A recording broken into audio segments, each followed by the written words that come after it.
नमस्कार। सक्ष news network के खास कार्यक्रम विश्व खबरों में आप सभी का स्वागत है। 14 मार्च 2023 को एक अमेरिकी ड्रोन रूसी विमान के साथ मुठभेड़ के बाद काला सागर में दुर्घटनाग्रस्त हो गया। आकाश में हुई इस घटना ने जमीन पर दो बड़ी महाशक्तियों अमेरिका और रूस के बीच सीधी भिड़ंत की संभावनाओं और आशंकाओं को बढ़ा दिया है। हम आपको बता दें कि इस सप्ताह अमेरिका का निशस्त्र MQ-9 निगरानी ड्रोन अंतर्राष्ट्रीय हवाई क्षेत्र में जब उड़ान भर रहा था, तब दो रूसी लड़ाकू जेट विमानों ने अंतर्राष्ट्रीय कानून का उल्लंघन करते हुए ड्रोन को मार गिराया। इसके बाद से दोनों देशों के बीच आरोप प्रत्यारोप का नया सिलसिला शुरू हो गया है। रूसी रक्षा मंत्रालय ने अमेरिका के आरोपों को गलत बताते हुए कहा है कि अमेरिकी ड्रोन अपने ट्रांसपोंडर के साथ रूस की सीमाओं की दिशा में उड़ रहा था। रूस का कहना है कि उसने उड़ान को संदिग्ध पाया क्योंकि अमेरिकी ड्रोन ने अस्थायी सीमाओं का उल्लंघन किया। दूसरी ओर इस घटना को लेकर अमेरिका और रूस की प्रतिक्रियाओं के बीच विशेषज्ञों का मानना है कि यह प्रकरण अंतर्राष्ट्रीय हवाई क्षेत्र में विमान और ड्रोन संचालित करने के देशों के अधिकार के मुद्दे को गरमाता है। यदि अमेरिकी पक्ष सही है तो रूस ने वास्तव में अमेरिकी ड्रोन के रास्ते में आकर अंतर्राष्ट्रीय कानून का उल्लंघन किया है। हम आपको बता दें कि समुद्र से जुड़े कानून पर संयुक्त राष्ट्र सम्मेलन के अनुच्छेद 87 के तहत वह जल क्षेत्र जो किसी भी देश के क्षेत्रीय समुद्र या विशेष आर्थिक क्षेत्र नहीं है, वह सभी देशों के लिए खुले हैं और किसी भी देश को इस क्षेत्र में उड़ान भरने की स्वतंत्रता हासिल है। अमेरिका हालांकि 1982 में की गई इस संधि का पक्ष नहीं है, लेकिन रूस सहित 168 देश इसके सदस्य हैं। फिर भी अमेरिका इस कानून के कई प्रावधानों को मान्यता देता है।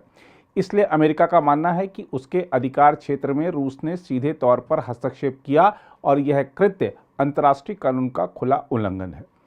दूसरी तरफ रूस की चिंता यह है कि अमेरिकी ड्रोन उसके सैन्य अभियानों की जासूसी कर सकता था, इसलिए वह किसी भी कीमत पर कोई नियम मानने को तैयार नहीं है। दरअसल कानून के मुताबिक अंतर्राष्ट्रीय हवाई क्षेत्र के भीतर रहते हुए दूसरे देश के क्षेत्र के भीतर निगरानी गलत नहीं है।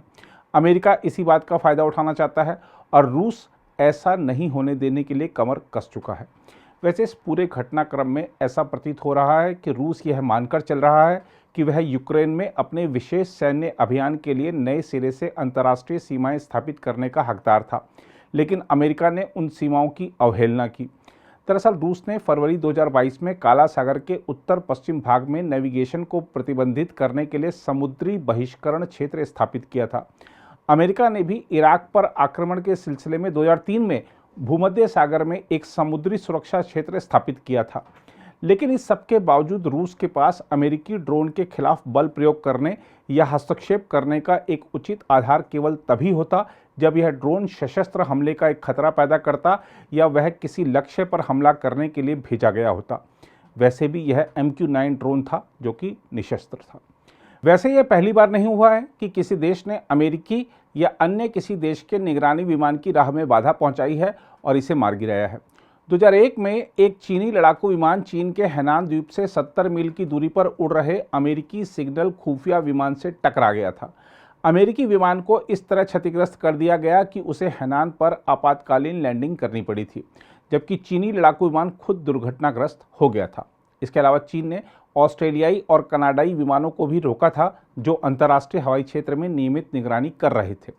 बहरहाल अमेरिका इस मुद्दे को लेकर शांत बैठने के मूड में नजर नहीं आ रहा है, क्योंकि उसके रक्षा मंत्रालय के मुख्यालय पेंटागन ने काला सागर के ऊपर अंतर्राष्ट्रीय हवाई क्षेत्र में अमेरिकी वायुसेना के निगरानी ड्रोन के मार्ग में रूसी लड़ाकू विमान के असुरक्षित तरीके से आने का वीडियो जारी कर दिया है। 42 सेकंड के इस वीडियो के बारे में पेंटागन ने कहा है कि वीडियो में एक रूसी Su-27 अमेरिका के MQ-9 ड्रोन के पीछे की तरफ से आ रहा है और इसके गुजरने पर ईंधन छोड़ना शुरू कर देता है। अमेरिकी सेना ने कहा है कि उसने MQ-9 रीपर को समुद्र में गिरा दिया जब रूसी लड़ाकू विमान ने मानव रहित विमान पर ईंधन डाला, जो इसके ऑप्टिकल यानी नज़र रखने संबंधी उपकरणों को देखने से रोकने और इसे क्षेत्र से बाहर निकालने तथा इसके प्रोपेलर को बाधित करने का स्पष्ट प्रयास था। हालांकि वीडियो का जारी अंश ईंधन डाले जाने को लेकर टकराव के पहले या बाद की घटनाओं को नहीं दिखाता है। इस घटना के तत्काल बाद अमेरिकी रक्षा मंत्री लॉयड ऑस्टिन और ज्वाइंट चीफ ऑफ स्टाफ के अध्यक्ष जनरल मार्क मिले ने अपने रूसी समकक्षों से बात की। यहाँ यह भी उल्लेखनीय है कि रूसी रक्षा मंत्री सरगेई शोइगु और रूसी जनरल स्टाफ के प्रमुख जनरल वालेरी गेरासिमोव के साथ अक्टूबर के बाद पहली बार कॉल की गई। बातचीत के दौरान रूसी रक्षा मंत्री ने अमेरिका पर यूक्रेन में रूस के सैन्य अभियानों के कारण क्रेमलिन द्वारा लगाए गए उड़ान प्रतिबंधों की अनदेखी करके घटना को भड़काने का आरोप लगाया। रूस ने रूसी संघ के हितों के खिलाफ खुफिया गतिविधियों में तेजी लाने का भी आरोप लगाया।